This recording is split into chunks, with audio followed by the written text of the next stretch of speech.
গেন্দাটা সকালবেলা বাড়িছে খেলবার লাগিয়া চারটা ভাত খাই যান জানে না খায় খেলা ভালো। এ রহমতি কই যাস ভাত লয়া?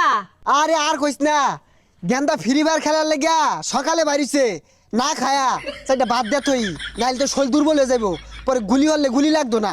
হাই সর্বনাশ, ফ্রি ফায়ার খেলতাছ অন্য বাদ দিয়ে খেলতাছ?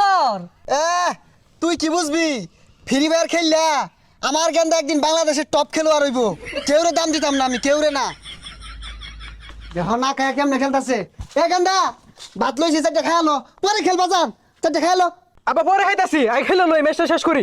কি ছাতার মাথা খেলস তুই, তো আমার নাম কিছু উজ্জ্বল হারা পাইতেছস না। আব্বা ডায়মন্ড তো টপ আপ করা হয়েছি না। হারাম দাদা সকালে তুই টিয়া নিছস ডায়মন্ড কিনার লাগিয়া, ডায়মন্ড আয় না কে? আব্বা সকালে এক জায়গায় ডায়মন্ড কিনার লাগিয়া টিয়া পাঠাইছিলাম, টিয়া মাইরা দিছি। ওই হারাম দাদা টিয়া কি বলতে পাঁচা দিয়া পরে আইডিয়া কিনা করতে কিনস, ডিজে টপ আপ .com থেকে কিনই, এই আইডিয়া টপ আপ করে দে।